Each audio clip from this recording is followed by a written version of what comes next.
Sainte Anne, mère de la Vierge Marie. L'Antiquité chrétienne nous a conservé de précieux souvenirs sur Sainte Anne, mère de la Vierge Marie, et aïeule donc selon la chair du Fils de Dieu fait homme, Jésus-Christ, notre adorable Seigneur et Sauveur.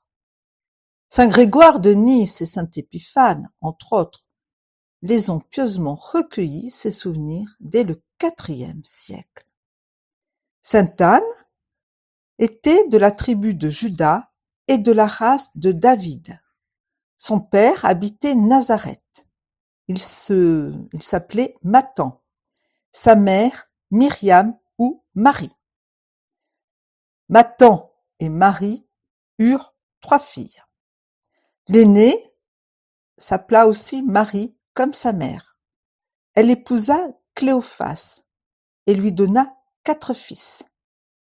Nous avons Jacques, qui fut un des apôtres de notre Seigneur et est connu sous le nom de Saint Jacques le Mineur, puis Jude, qui fut également un des 12 apôtres, puis Siméon, premier évêque de Jérusalem, et enfin Joseph, surnommé le Juste, à qui l'Esprit Saint préféra Saint Matthias lorsque les apôtres élurent dans le cénacle le remplaçant du traître Judas. Ces 4 grands saints devaient être un jour les cousins de notre Seigneur Jésus-Christ et les neveux de la Sainte Vierge et de Saint Joseph. La seconde fille de Mathan et de Marie s'appela Sobé, S-O-B-E accent aigu. Donc elle était la mère de Sainte Élisabeth, par conséquent la grand-mère de Saint Jean-Baptiste. Donc Sainte Élisabeth était la nièce de Sainte Anne et la cousine germaine de la Sainte Vierge. Enfin, la 3e fille fut Sainte Anne, 3e et dernière fille de Mathan et de Marie, laquelle était prédestinée à concevoir et à enfanter la très sainte et immaculée Vierge Marie, Mère de Dieu. Anne était, paraît-il, d'une beauté et d'une bonté qui égalait sa sainteté. Elle épousa son parent, donc Anne et Joachim étaient parents. Donc, elle épousa Joachim, certains disent Joachim, on l'appelle aussi Élie-Achim ou Élie-Achim, ce qui veut dire élévation de Dieu ou élévation du Seigneur. C'est lui qui est désigné dans l'évangile, par ailleurs de Saint Luc, sous le nom abrégé d'Élie, comme beau-père de Saint Joseph. Joachim était un homme très sage, versé dans la science des Écritures et brûlant de zèle pour la gloire et la cause du vrai Dieu. Dès l'âge de 15 ans, comme son ancêtre David, dont il descendait par Nathan, alors que elle, Anne, descendait de David par Salomon. Il mena la vie pastorale, gardant et soignant des troupeaux. Le Seigneur se plut si bien à le bénir que pendant de longues années de concert avec Anne, sa sainte épouse, il put faire de grandes charités. La tradition rapporte qu'ils avaient coutume de diviser en 3 parts égales leurs revenus annuels. La première était destinée au temple et aux prêtres, la seconde aux pauvres, la 3e pour leur propre maison et à la subsistance de leurs serviteurs. Mais ils n'avaient pas d'enfants. Cette stérilité était d'autant plus douloureuse pour leur cœur qu'ils appartenaient tous les 2 à la race privilégiée de laquelle, suivant les prophéties, devait naître un jour le Messie, le Christ, le Seigneur. Leurs longues et ardentes prières furent enfin exaucées, et dans un âge où il n'était plus permis de penser à devenir mère, Anne, la très sainte servante de Dieu, préparée depuis longtemps à cette grâce suprême par la pratique d'une héroïque sainteté, elle priait beaucoup, reçut la visite d'un ange, et on pense que c'est l'ange Gabriel, qui lui annonça qu'elle allait mettre au monde la Vierge, la femme par excellence, prophétisée depuis 4000 ans, et dans le sein de laquelle s'incarnerait bientôt le Verbe essentiel, Jésus-Christ. Saint Joachim eut, de son côté, un avertissement semblable. On vénère encore aujourd'hui à Jérusalem l'emplacement de la demeure de Saint Joachim et de Sainte Anne, où s'opéra, par la toute-puissance de Dieu, Créateur, sanctificateur, l'auguste mystère de l'Immaculée Conception de Marie. Dans ces dernières années, une belle église y a été bâtie, d'ailleurs sous le vocable de l'Immaculée Conception. Dans le sein de la bienheureuse Anne, c'est dans son sein que Marie a été conçue sans péché, comme c'est dans le sein de Marie Immaculée qu'a été conçu le Verbe fait chair. La conception immaculée et miraculeuse de la Vierge était le prélude, et comme l'aurore de la conception virginale est bien plus encore miraculeuse de notre Seigneur Jésus-Christ. Après le sein de Marie, sanctuaire vivant de Dieu fait homme, il n'est rien de plus grand, de plus vénérable, de plus céleste que le sein de la bienheureuse Anne, vivant sanctuaire de l'Immaculée, de la future mère de Dieu. Aussi, dans notre dévotion à l'ineffable mystère de l'Immaculée Conception, ne faut-il jamais séparer Sainte Anne de la Sainte Vierge, c'est-à-dire la mère de la fille. C'est à Nazareth que Sainte Anne mit au monde la chère petite Marie, dans des transports de joie et d'amour impossibles à comprendre. D'anciens pères de l'Église rapportent que cet enfantement se fit sans douleur. Cela n'a rien de surprenant puisque la douleur est inhérente au péché originel. Mais dans la conception de cette petite enfant pleine de grâce, ni la concupiscence, ni le péché sous aucune de ses formes n'avait eu le moindre accès. Elle était sans péché, la Vierge Marie.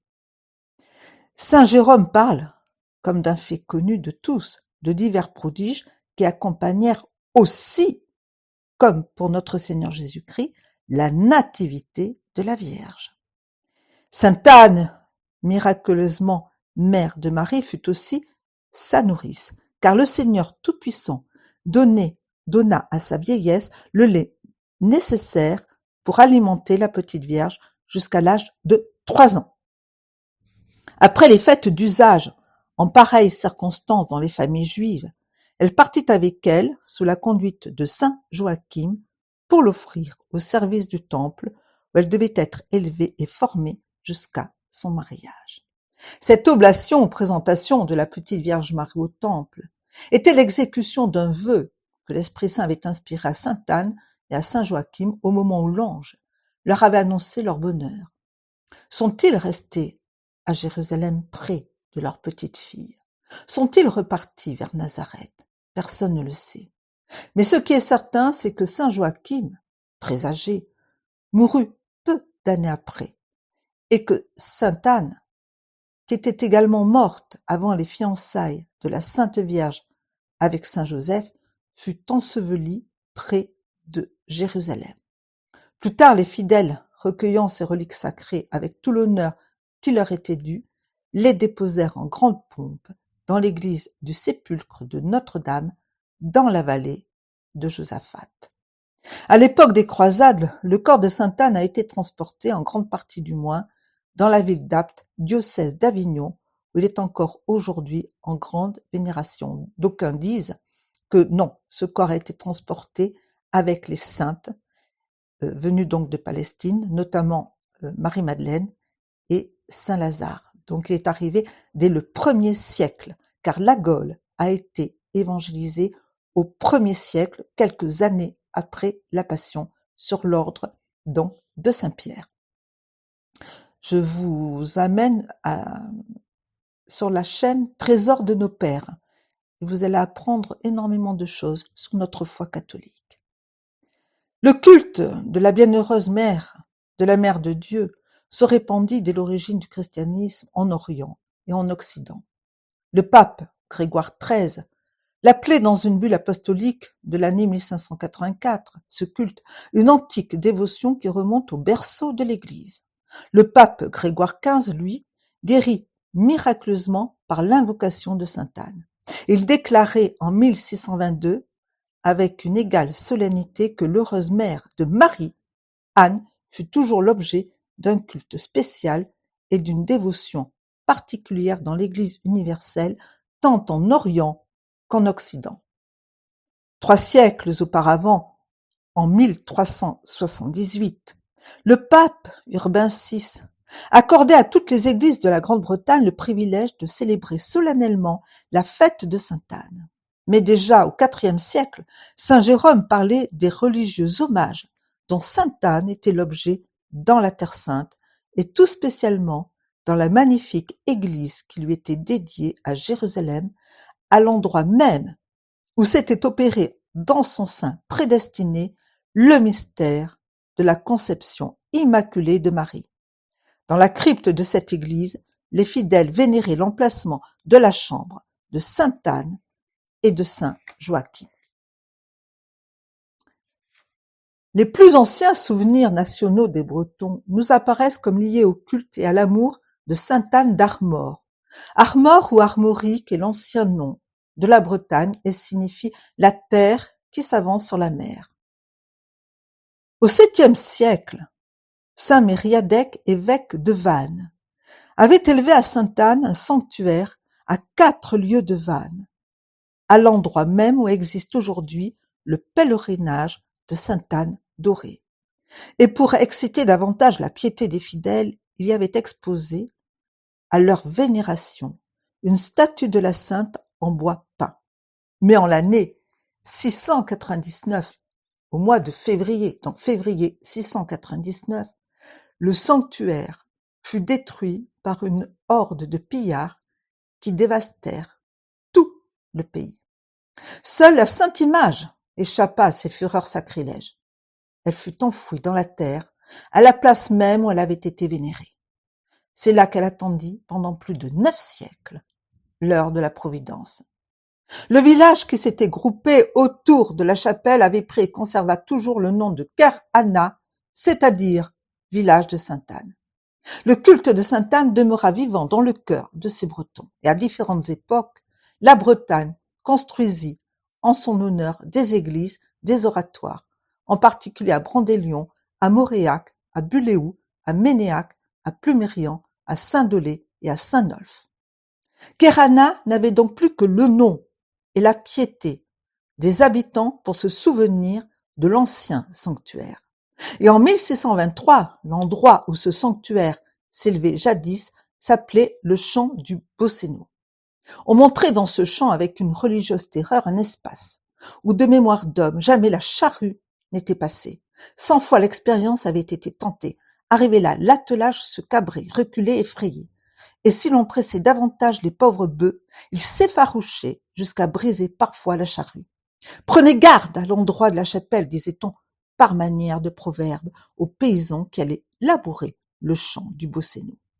Quelques pierres éparses que l'honnête fermier de Ker Anna avait cru pouvoir utiliser pour en consolider les murs de sa grange. Voilà ce qui restait de l'antique sanctuaire élevé par saint Mériadec en l'honneur de sainte Anne. La prochaine fois, nous allons aller à la rencontre de Yves Nicolasic de Ker Anna.